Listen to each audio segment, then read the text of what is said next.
In this series, we are exploring the between state. What is this? How do these practices that can be shared help us access this state? What are the benefits of this state for all of us? For you as an individual, how it impacts your relationships, and therefore how can it shift us as a collective? I'm really excited to share this series with you. And in this first video, we're going to drop into what it is, what a bit of the background is behind it, and a contemplation for you to explore. Allow your heart to listen.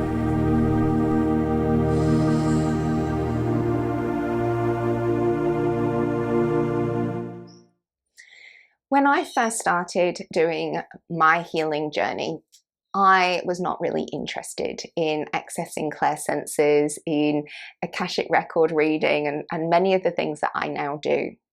But what happened when I started to work in this state of between, this hypnagogic state of mind, was it was showing me,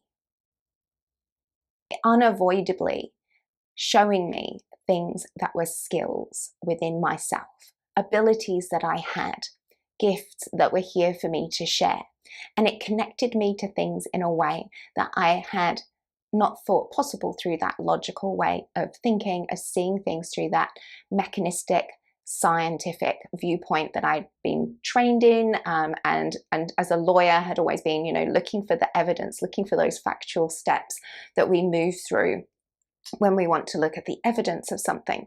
And so opening my own senses to this larger framework was really quite a scary and also exciting process. Sometimes I felt intimidated by some of the experiences that I would be having, and other times I felt that I didn't want the responsibility of some of the skills that were being shown to me, some of the realizations I could have about my ability to connect. But over time, as I accepted these things, I was called to do energy healing. And my way of accessing whether or not energy healing was really making an impact is to do distance healings, where I would do a recording for my clients at the time that they are receiving the healing energy work from me. And the amount of synchronicities that would align in the recording and what they were experiencing, what they needed to hear, was undeniably high in terms of the reliability of events. Then more synchronicities would happen in my own life, calling people in, turning up at very unusual, very specific times and locations that could not be through mere coincidence. Again, those synchronicities. And that's because when we're in that hypnagogic state, we are really in that place of a pure antenna, putting out a message of what we need to call into our life to support us and move us forwards. And so those people, those experiences are going to start to show up, especially the more that you start to say, okay, I'm intrigued, I'm open, I'm curious. And this is where contemplation can be really supportive. So I just called this the hypnagogic state. What is that? And is that the between state that I'm talking about for this series? These are really fair questions. And the first thing I want to say is that the hypnagogic state is that place we go to when we're in hypnosis, when we're doing a yoga nidra, when we're really dropping into a place of deep relaxation, kind of might feel a little bit drifty, but a sense of awareness. Quite often it's the place we drop into when we're watching TV. So from a brainwave point of view, that's the alpha state. It's a bridging state where we go from between active doing in our life, like really alert, switched on, driving, being careful of whether or not we're safe, getting things done, the task list. That is our beta or really active brainwave state.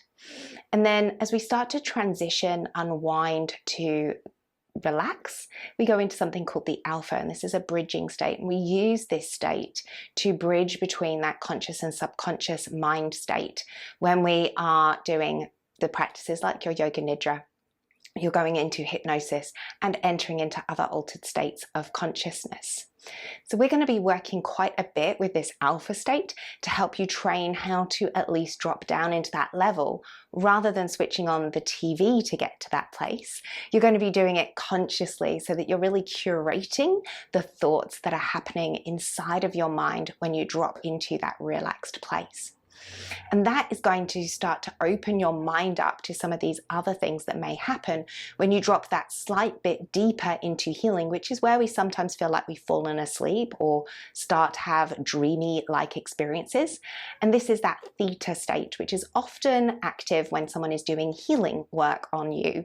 And you might be in that theta state to co-regulate and heal yourself. And it's also the state we go into when we're dreaming, that place in which our brain is reorganizing, using archetypes and symbols in order to create healing. So you may find yourself starting to drift into that place through this Between State series, and we will be touching on that as part of where the brain goes when we learn to access this between state, between that conscious and subconscious places that the mind can go. But ultimately in this series, we're going to be working with practices that help you drop into the alpha state so that you can start to connect with some of those deeper waves that come through from the subconscious mind for your healing. And this is where contemplation can be really supportive.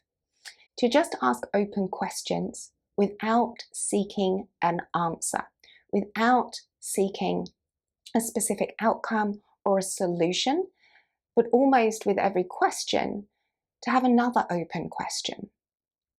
So as a lawyer, we would use open questioning to ask our client a question so that they can talk through their story and present their case.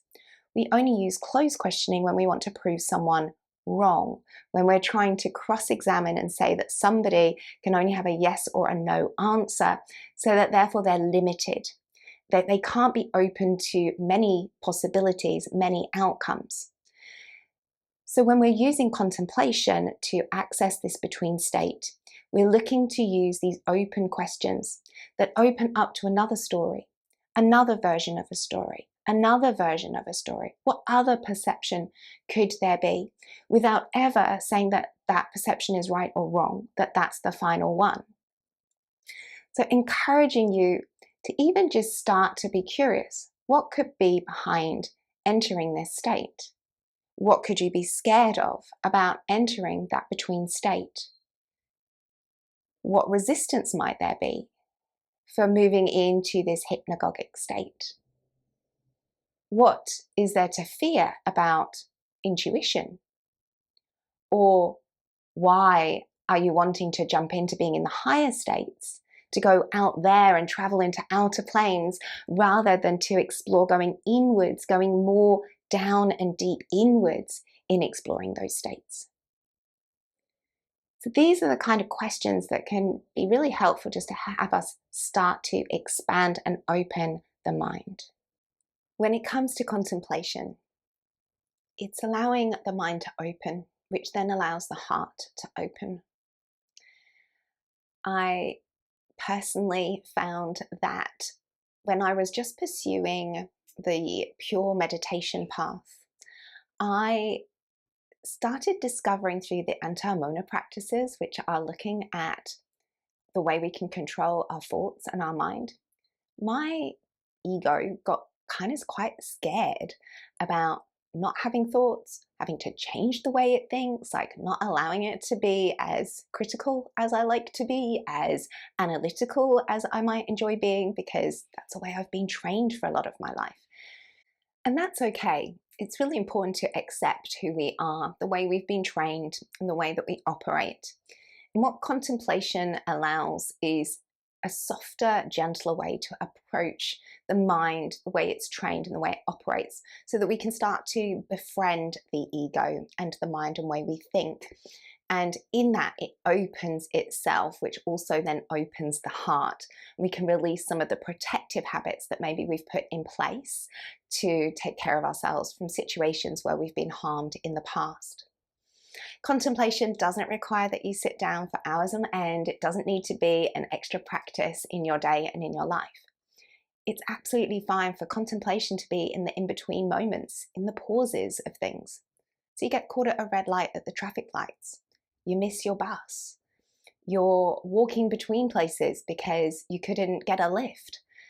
All these moments that life gives us where there's a pause, where there's a natural down moment, are an opportunity to contemplate, to have space about what might be going on, to transition yourself into that softer, still probably a bit of beta if you're walking around and doing things and you're still driving and you've got to keep an eye on the green lights. But it's going to start to allow your mind to release a little bit of its hyper alertness and drop a little bit more easily down into that alpha state. So that way, when you are at home, when you are in a place that you can drop a little bit further, maybe you have a journal, maybe you have a cup of tea with you, you can allow yourself to really drop even deeper into that place of inquiry and feel within your body the questions that you're asking. Feel in the body as the mind ponders a question or an outcome, what it might be like if it was a different perspective from the one that you had before.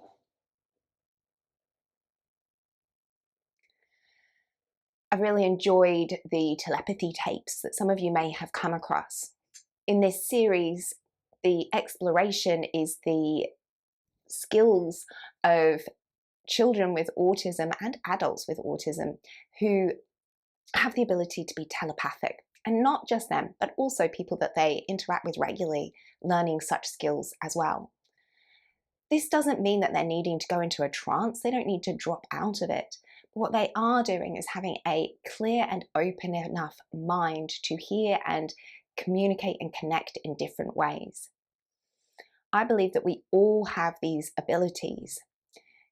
And it's just to do with how much we can drop and relax and let go of the way in which we've been trained to open ourselves up to these different experiences. And this experience through this series is to support you in opening that up. Your intuition will guide you to receive those little messages. Your intuition will start to switch on. And I have done previous videos on the different types of intuition that we have. But through contemplation, we're working with the third eye intuition, the receiving antenna of thoughts that are really just a universal mind. In Light Body, what we teach is how to connect into the grid of the universal mind, so we can pick up thoughts from wherever, and we can also decide not to pick up thoughts. And that connects us into the thought field, which is what they're doing with the telepathy. They're moving into a thought field and finding things that are suitable, are relevant. We all have this. We have these little ideas, but we don't necessarily realize that that's what we're doing. We're actually working in this big web of a thought field around the globe through all of us. We're all interconnected. The thoughts that you have are just picking up the frequencies that you are trained to be in, that you're used to, that you're familiar with. And so there's a place here to start to train your thoughts to move in a different direction, to open up and to receive new thought forms that expand your life in a beautiful and harmonizing way. And through that, we then contribute to changing everyone's thought forms and uplifting more people by having more people with these thought forms that are supportive and encouraging. I hope that this contemplation, a gentle nudge, a bit of an explanation, starts to open you up to exploring contemplation in a new way. If you're interested in discovering more about contemplation, you might want to explore the free workshop as part of your sanctuary, where we really dived into the art of contemplation in relation to the Gene Keys, which I am a guide. If you jump over there, you can enjoy a 3-day free trial, take that workshop and explore your way of contemplating. And if you feel like grabbing a free Gene Keys profile as a part of that, then do so. But otherwise, the art of contemplation is open to you in whatever way suits your mind and your life. So please do jump over there. In our next video, we are going to be awakening in deep rest. This is a yoga nidra practice for really opening the mind in our intuitive way through a yoga nidra practice. So please enjoy that in the next video and have a wonderful week. Until then.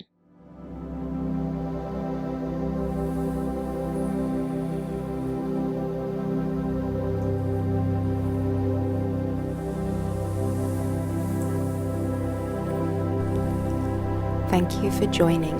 Have a wonderful day.